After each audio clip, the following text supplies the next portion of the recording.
Agora eu desmutei.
Bom dia, pessoal. Tudo bem aí? Tudo tranquilo?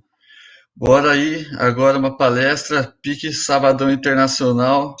A gente vai ter com a Kirstin Roster. Ela é uma candidata a doutorado do ICMC. Ela trabalha na intersecção de data science e epidemiologia para entender a disseminação de doenças transmitidas por vetores no Brasil. A Kirstin ela é interessada em aplicar dados para desafios sociais e econômicos. Ela já passou 4 anos trabalhando no World Bank Group em projetos de pesquisa na América Latina, África e Ásia. Ela possui mestrado em políticas públicas pela Universidade de Georgetown e bacharelado em matemática e filosofia pela Universidade de New York. Como ela se sente mais confortável com inglês, a gente pegou antecipadamente a palestra dela e legendou para poder ter mais acessibilidade. Nesse ponto, tem um agradecimento ao Alex Infosato, que pôde revisar essa tradução aí para nós. E no fim da palestra que a gente vai ter ela aqui para fazer as perguntas e as respostas. Daí, nesse jeito, infelizmente, não tem como legendar e traduzir na hora simultânea. Mas é isso então, bora lá que eu vou pôr o vídeo aqui para rodar, galera.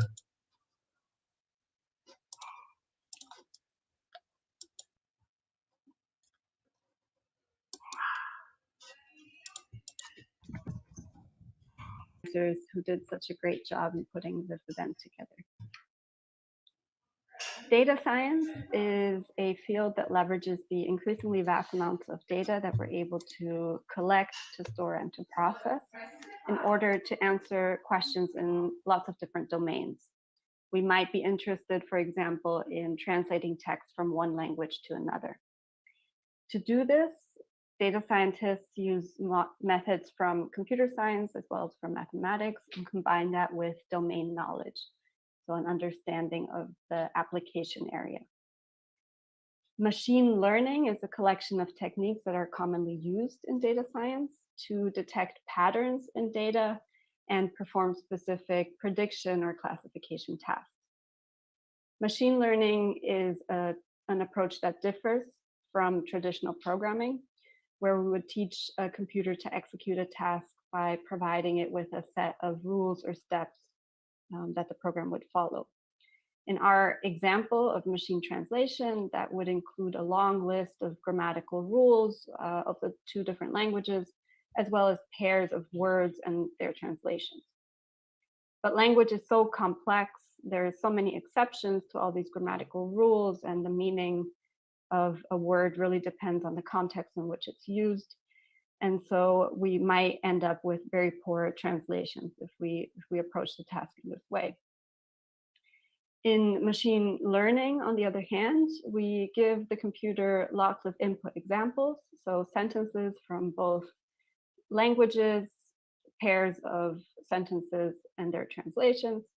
And the computer then processes these examples to find patterns in the data. For example, when a word has one meaning in one context, the computer might detect that that's due to other words that are appearing in the sentence. The model can then be used after it's trained to make predictions, to perform translations of new input sentences. This is a very intuitive way of teaching a computer how to execute a task. And in a way, it even resembles human learning, one might argue. So for example, if I wanted to teach you how to recognize an animal called an okapi, I could provide a set of characteristics that describe this animal. I could say that it has legs that are striped like a zebra. It has a long neck like a giraffe. The ears look like those of a deer, and it has a blue tongue. Then when you try to recognize an animal in the wild, you can use this list to determine whether the animal that you see is an okapi or not. But of course, seeing this list, it might be difficult to really imagine what this animal looks like. And so it's much easier to have an understanding of the animal if I show you an example or lots of examples. Machine learning works in a similar way. It learns what's important for recognizing an okapi from the examples that it sees. And because machine learning relies on examples instead of rules, it seemed to be very objective and efficient. But as we'll see today in this presentation, algorithms can be just as biased as humans. For example, here I have a case of machine translation that is replicating some prevailing gender biases around professions. We have two English input sentences that we're translating into Armenian, and then taking that same text and translating it back into English. Armenian is a genderless language, meaning it doesn't use gendered pronouns like he or she. So when there's no additional context given, the algorithm has to make a guess of what is meant by the pronoun, this na here in the beginning. In this case, the result is clearly biased. So it's saying that a scientist is more likely to be male and a nurse is more likely to be female, even though we started off with the opposite genders in the sentences. I've added a reference down here to a paper by researchers at the Federal University of Rio Grande do Sul, who studied this problem of gender bias in machine translation more systematically. And that they show in this study that the translation tends to default to male pronouns, especially for jobs in scientific fields. And in fact, the gender bias is amplified by the algorithm. So the distribution of pronouns is even more biased than the true distribution of men and women in these jobs. So let's take a step back and try to find a definition of what bias actually is. In humans, we have learned about lots of different kinds of cognitive biases that exist. They can be conscious or subconscious beliefs that may lead us to intentionally or unintentionally favor some people or things over others. This, of course, can lead us to make biased decisions, which in turn can have consequences for lots of areas of our daily lives, from our education system to the criminal justice system or the healthcare that we receive. I already mentioned that machine learning algorithms are often seen as being objective, and that they might even be judged to be better at making decisions than humans because they are objective. After all, an algorithm doesn't have any reason to believe that women cannot be scientists or that men cannot be nurses.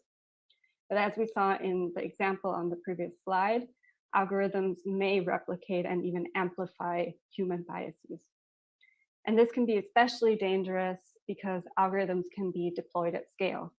So while a judge can only handle a few cases per day and has a limited influence, the algorithm can be deployed in the entire courthouse, it can be deployed in an entire country. So the impact can be scaled much more broadly. Often these algorithms are also kind of like black boxes. So we don't really know how the inputs are processed to lead to specific outputs. So it's not always obvious that the algorithm is using bad criteria for decision making. And of course, when these algorithms affect the lives of individuals in areas like healthcare or education, that can lead to real harm and discrimination.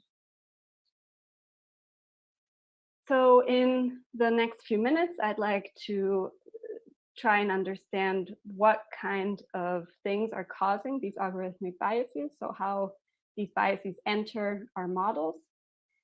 I would like to discuss what it means for an algorithm to be fair and how we can try and avoid bias in our own work. Throughout, I'll give some real examples of models that have been deployed. And I'm going to make the assumption that we're all here to try and build fair, unbiased models, even if we might disagree on what discrimination really means and who is affected by discrimination. There's plenty of cases in the literature where biases are intentional, so where vulnerabilities are exploited.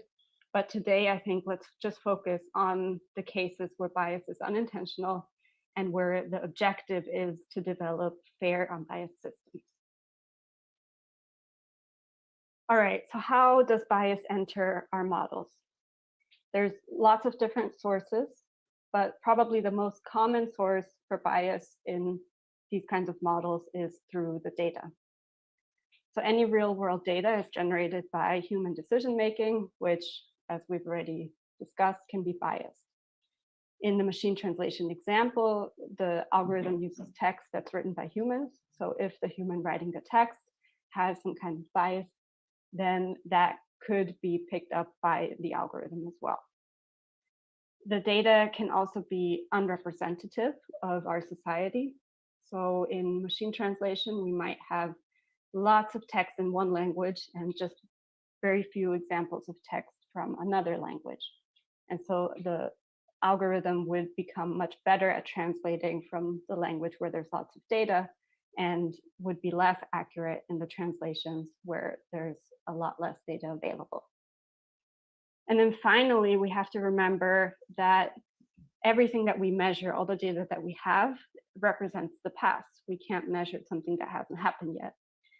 But at the same time, the past doesn't always predict the future. The circumstances, the policies might change, leading to different kinds of relationships between different variables. And so predicting the future from data of the past can be a challenge. The second category of biases are those that relate to the objectives and the data labels in our models. And that's because sometimes we have to rely on proxies, on approximations, because what we care about is hard to measure. And what we would like to measure and what we're able to measure are not always the same thing. For example, if we want to predict recidivism, so the probability that somebody is going to commit another crime after they're released from prison, then we might rely on data on arrests. So whether someone was arrested for committing another crime or not. But we know that arrests and crimes are not always 100% matched. So some people might commit a crime and not be arrested for it, might not be detected, and other people might be arrested for a crime that they didn't commit. So through this misalignment, we might be introducing some biases into our model. And then finally, we need to be careful with the ways that the algorithm is used, either by us or by others.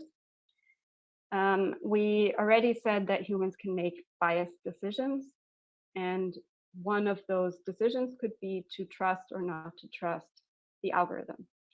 So if someone using the model trusts the prediction only for some people and not for others, then that could introduce some discrimination, even if the algorithm is completely fair and unbiased.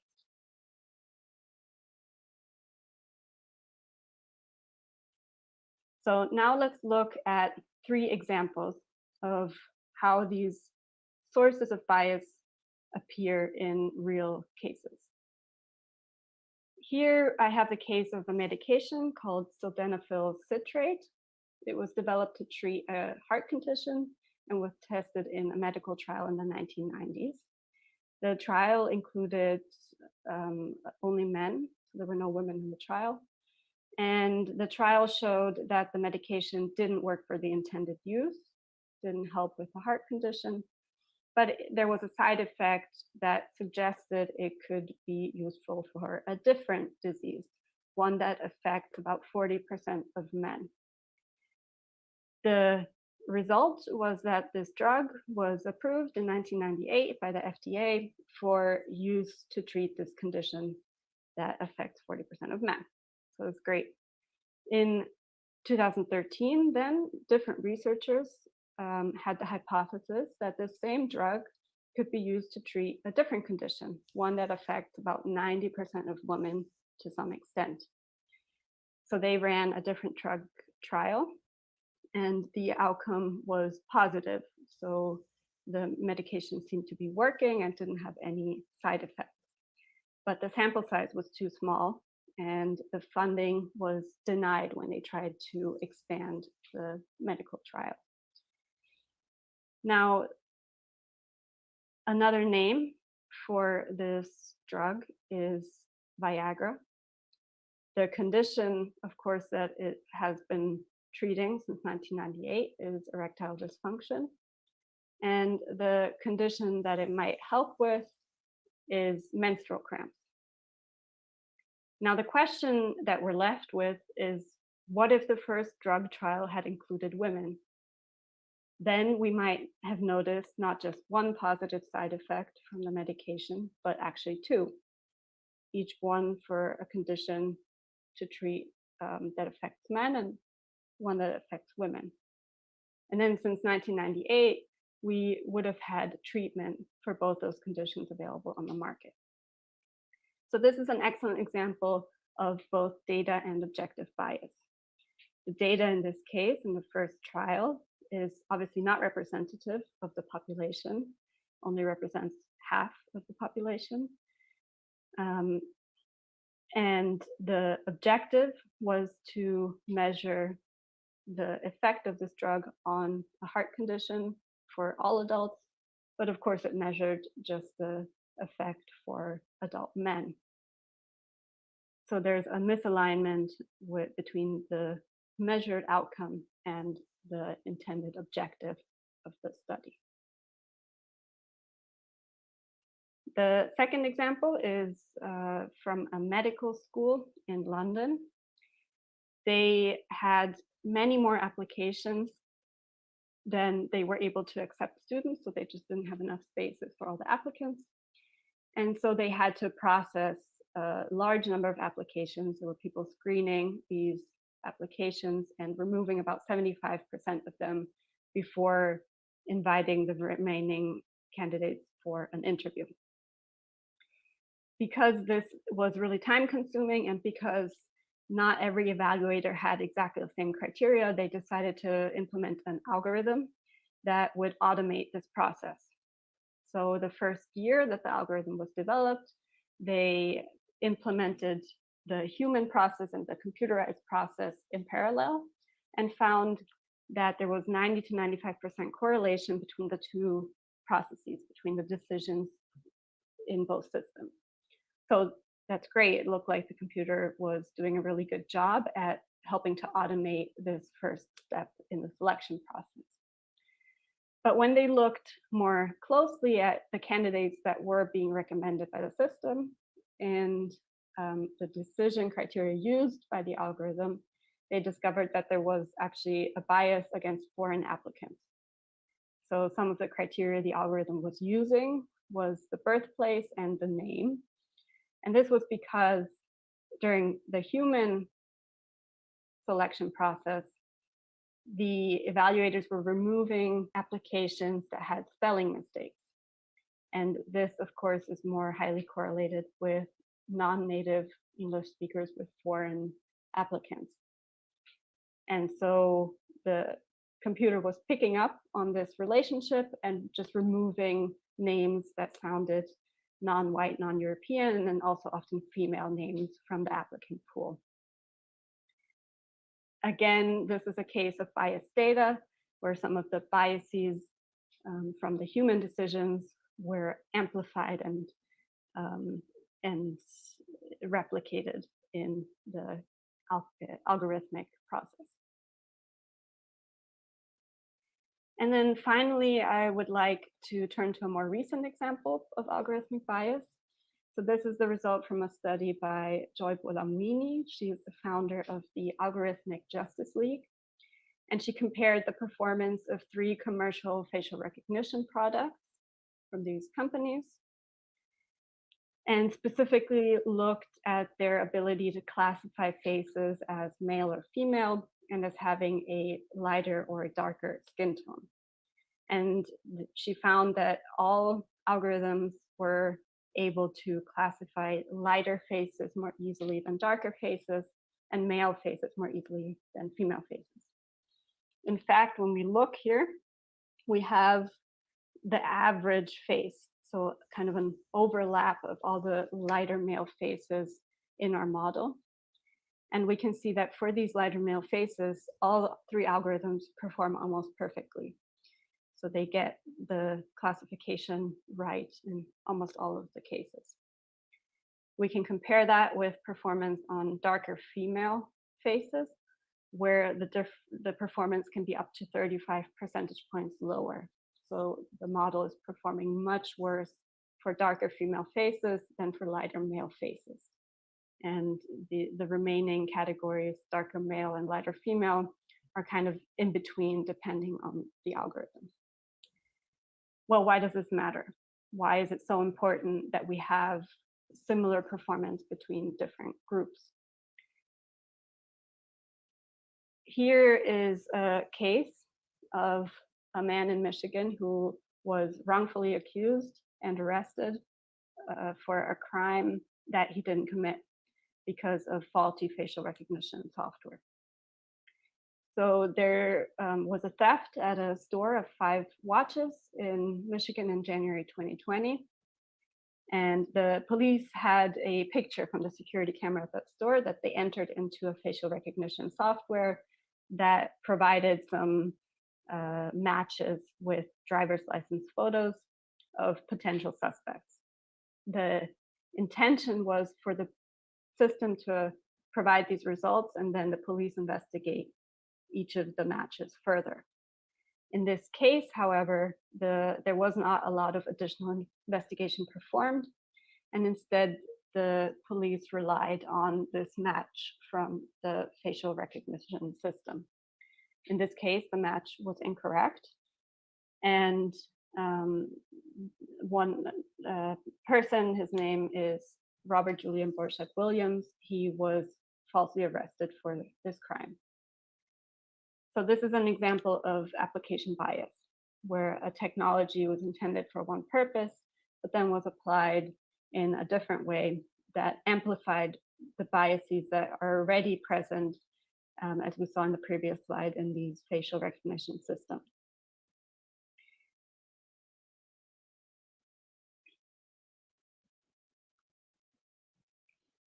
Okay, so now that we've seen how easily algorithms can be biased, let's turn our attention to fair systems, algorithms that don't suffer from these kinds of biases.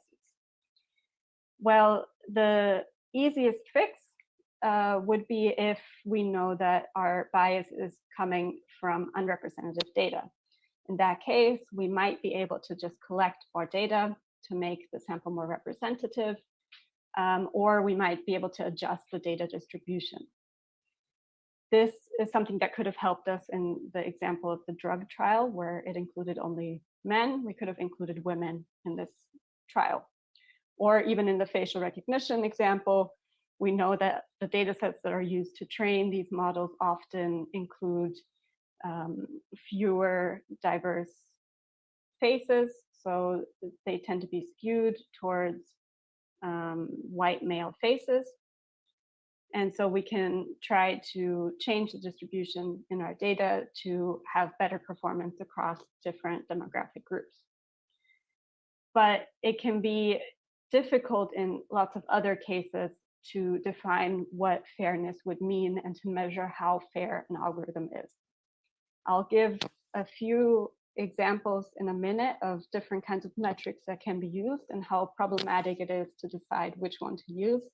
So we'll talk about blind decisions, about demographic parity and equal opportunity. But one important factor in determining which fairness metric is appropriate are the consequences of the model, so the impact that they would have on the world. For example, if the consequence is punitive, as is the case in the arrest for a crime, we might care a lot about avoiding biases and false positives. So people who are arrested even though they are innocent. So we wouldn't want one demographic group to be more affected by these false positives than a different group. On the other hand, if the outcome is a benefit, such as the admission into a medical school, then we might want to avoid false negatives. So cases where a good student is denied admission to the school. And again, we would want that to be, these mistakes might happen, but we would want them to happen equally frequently across different demographic groups. So let's visualize this with an example. Here I have some visualizations that were taken from the Google Pair initiative. and you can access them at this link. So let's imagine today that we are that we have a university that's trying to decide which of its applicants to accept. Each of the applicants has a score from the entrance exam, like the INE, and the goals of the university are to accept students who are going to pass the course, who are going to finish the university degree.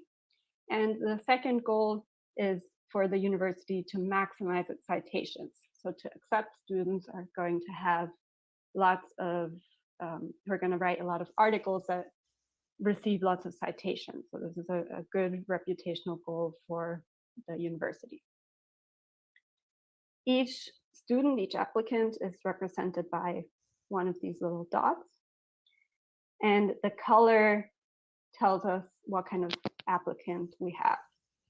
So the darker circles are those that would pass the university course. So the ones that we would like to accept.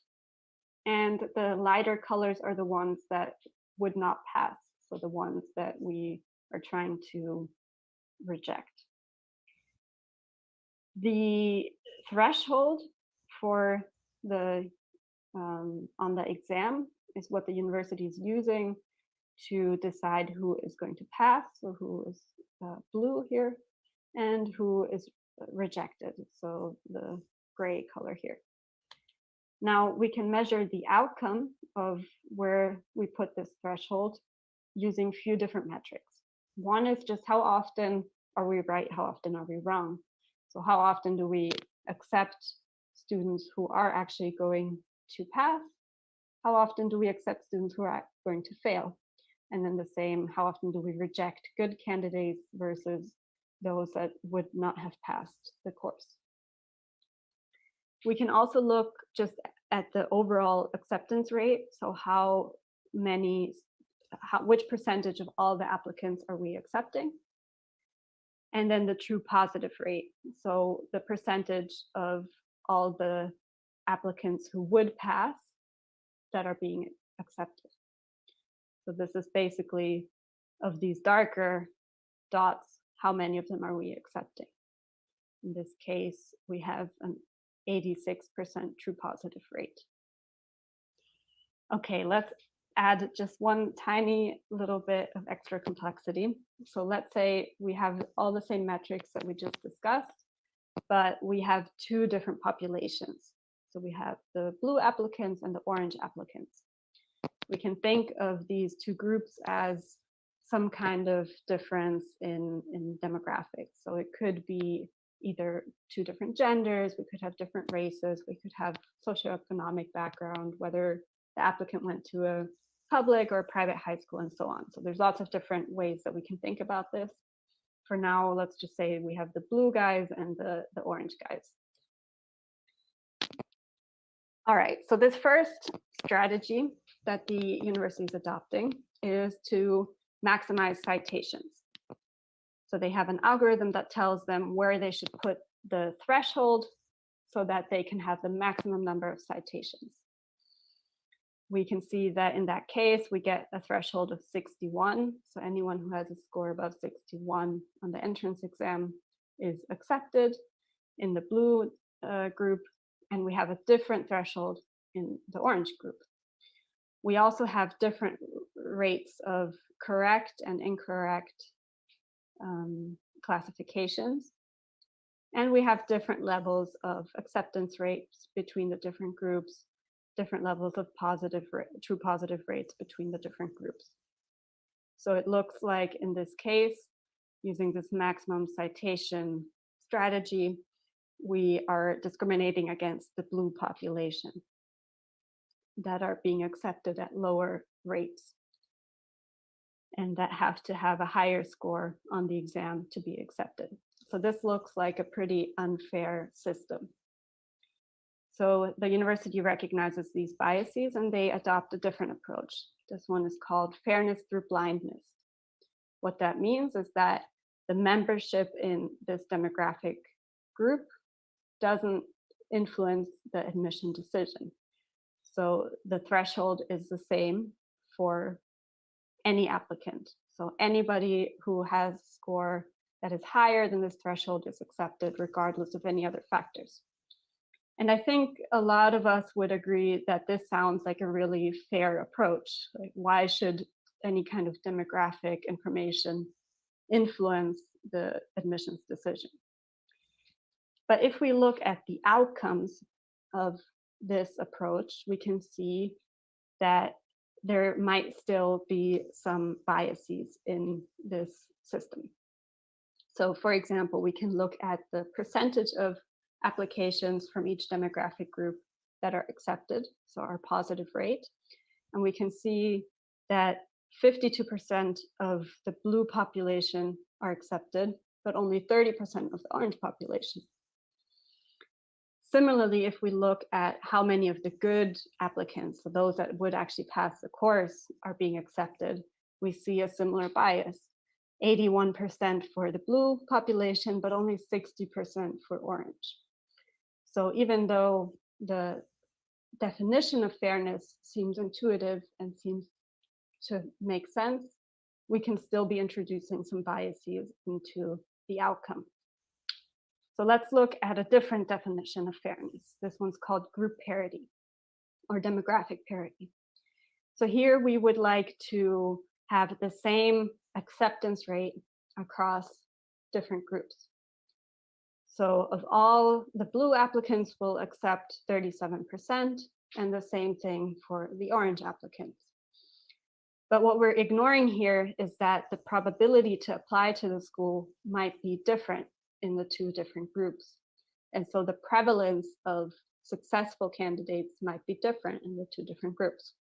We can see this by looking at the distribution of our data here.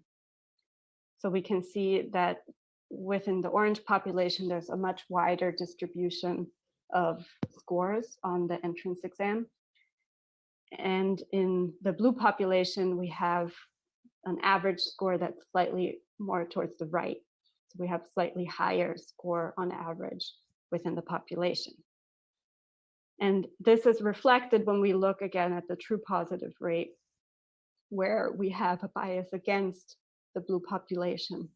So of all the candidates that we would like to accept, those that will be successful, we're only catching 64% with this approach, but 71% for the orange applicants. So what we're ideally trying to measure is a parity in the true positive rate.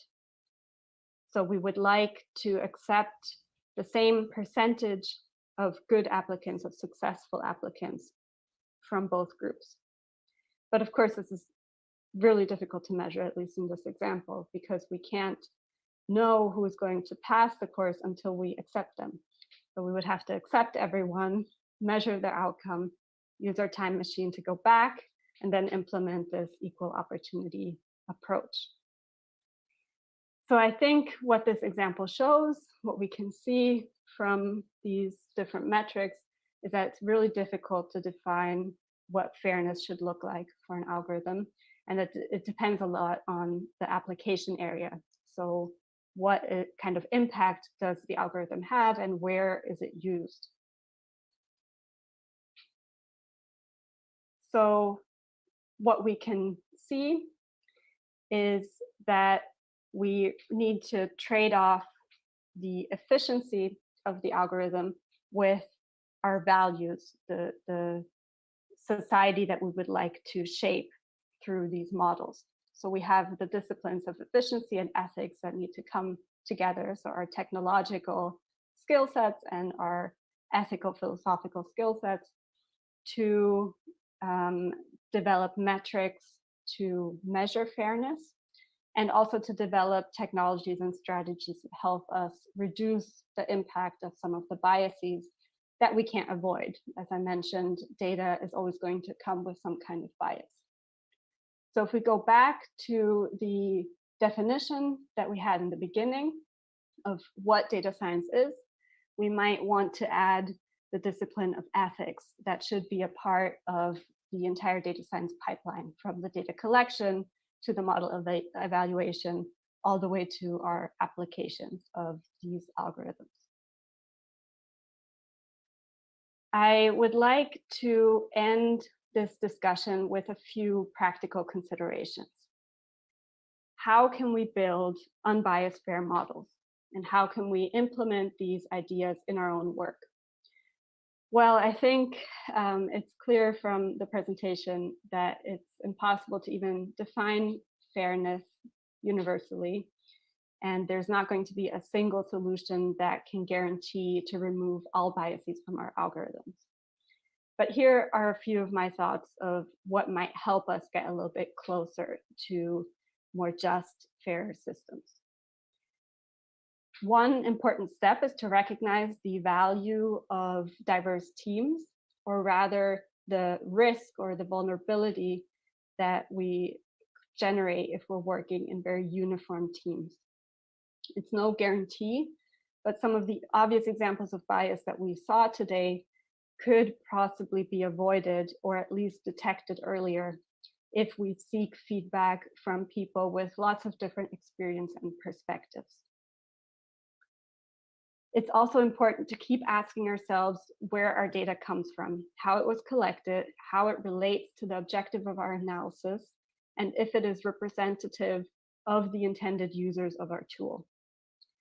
Often we're not actually involved in the data collection process, so we might not have a lot of control over making that process fair, but we can try and correct for biases when we detect them, and we can decide whether the data is appropriate for our task or whether we need to either change our objective or change our data if those two don't align. Then when we've built a model, when we're trying to evaluate its performance, it's much easier to spot biases if we disaggregate performance by gender, by racial group, by neighborhood, by other kinds of geography, whatever the application is. That way we can check whether the performance varies depending on these different groups. And then we can adjust to make sure that performance is not just good on average, but good in each individual group. We also need to remain accountable for the ways that our models are going to be used. Even if we develop a fair system or we have the best intentions, our algorithm may still be used in ways that lead to discrimination.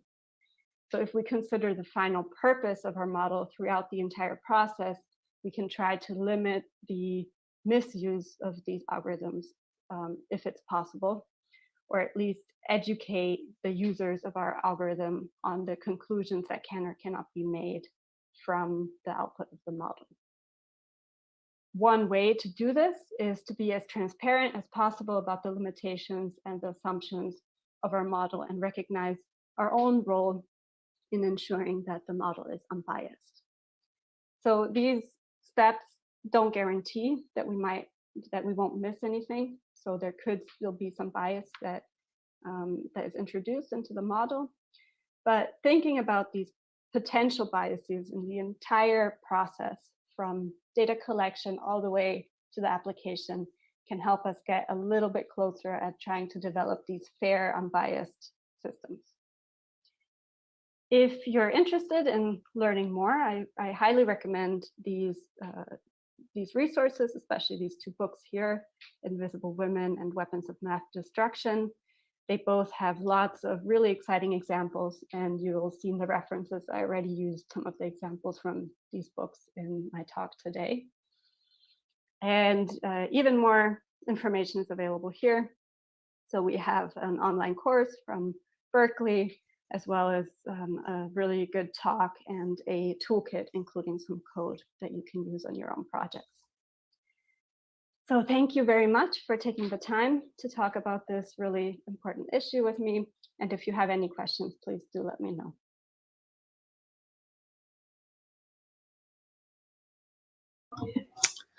Beleza, a gente vai partir agora para a parte de perguntas e respostas. Mas antes disso, pessoal, só fazer um recado, um lembrete aí, quem não marcou ainda, pega a presença para essa palestra para poder ter o certificado depois de participação.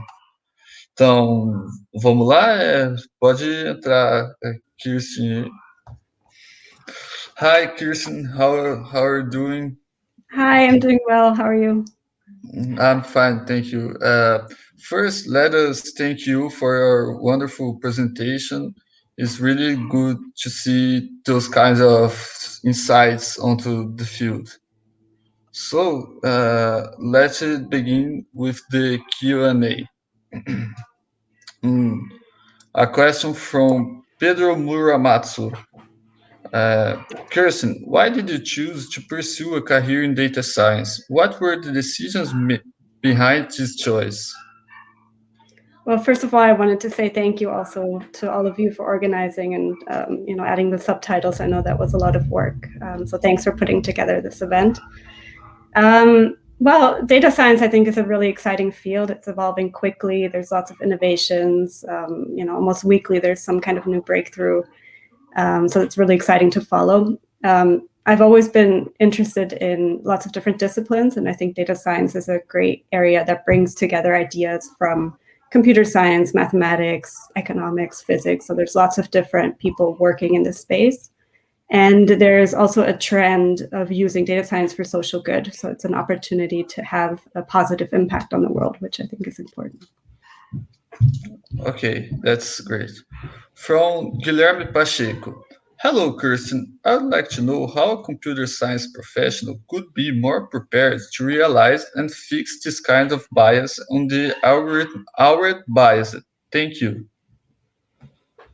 Well, I guess if an algorithm is already biased, I think a good idea would be to try and go back, maybe add some more data to the model and try and retrain the model on the new data set, or change the metric on which the algorithm optimizes. So maybe, optimizing not just on aggregate performance, but maybe on reducing false negatives, or, depending on what the situation is.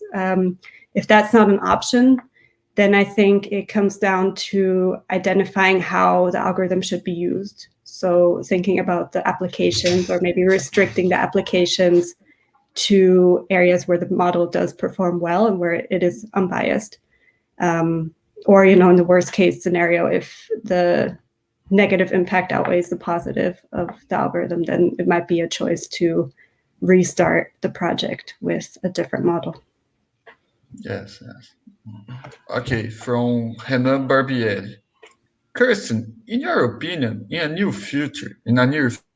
future, will AI substitute the human decision for crucial things?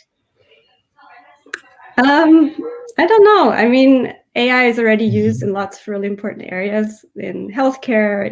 We talked about criminal justice, and we saw some examples of AI being used there. I hope that humans will always be involved in the decision at some point, at the very least at the end, to sign off on the result of the algorithm. But I guess let's see what the future brings. Okay, from Luisa Moura. What's the biggest challenge nowadays when it comes to reducing or even eliminating those biases? I think it depends on the specific model. I think one of the biggest challenges tends to be the data. So if the data is biased, it's very hard to input that as it is into the model and get an unbiased result. But there's lots of development in the space to try and develop new metrics and new technologies to adjust the data, or build an algorithm even with this biased data. And in the references, I think I put a link to Equitas, which is a toolkit that you can use to try and analyze the biases in your own model. And there's other tools that I can recommend and send to everyone later. Mm-hmm. Okay, from Ana Clara Mazeto. Kirstin, why did you choose the University of São Paulo, specifically the ICMC, to conduct your PhD research? And how do you see the data science scenario here in Brazil? Thank you. I mean, São Carlos is the tech capital of Brazil. I think it's a really exciting place to be.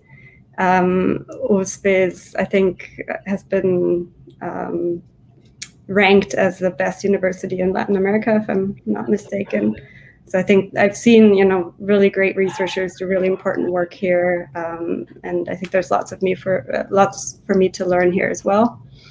About data science in Brazil, I don't know if I'm the best person to ask. I don't know if I have really the overview of the field here. But I know that there's lots of cool, startups. There's a startup called Laura that does a lot of work in healthcare. It's really important. There's the data group here at ICMC that have been hosting some talks on deep learning. So I think there's lots of exciting things happening. Okay, this is a question that is from me. And do you have any further information regarding the medical school case? Because it seems that it was really easy to determine a criteria for the algorithm, and not all the algorithms has these easy criteria. So, what do you think it could have happened if they have chosen a less interpretable algorithm? What could be the impacts for this case? Mm-hmm. Yeah, they measured the performance. I think that the approach was pretty good. So they compared the performance of the model with the human performance and saw a high overlap. So there was a test done to see if the algorithm is working. But maybe it comes down again to this performance at the aggregate versus in individual groups. So I think maybe that is one of the areas that could have been explored more. And that would help even if the model is not so interpretable. So even if you can't see what criteria are being used, if you see that the performance is different for some applicants than for others, then there's something going wrong in the model. Yes, but that's an example. No. It's an example I took from the book that I recommended, Weapons of Mass Destruction. So you can read more about it in that book. Okay, thank you. Let me see if there are any more questions here. I don't think so. Does somebody want to question something? Any doubt? You can also send me an email if you have any more questions. Yes. The social, I think your email, it's easy to get, and your LinkedIn has already been shown in the screen. If you can, great. So I think that is it for today, Kirstin. Thank you so much. Thank you. It was really great. It's very important to discuss this kind of thing in a so important field nowadays. So thank you. Now I will do a reminder for the people. Em português, so sorry, Kirstin. Go ahead. Mas só lembrando, pessoal, acho que às 3 horas, deixa eu confirmar aqui, vai ter o próximo evento, às 2 horas, o Duro de Clicar. Então pode comparecer todo mundo aí. Então acho que é isso. Thank you, Kirstin. Obrigado, Alex Infosato, por ter feito a tradução, ajudado a gente. E é só isso, então. Bye, bye. Thank you, Kirstin. Obrigado a todo mundo.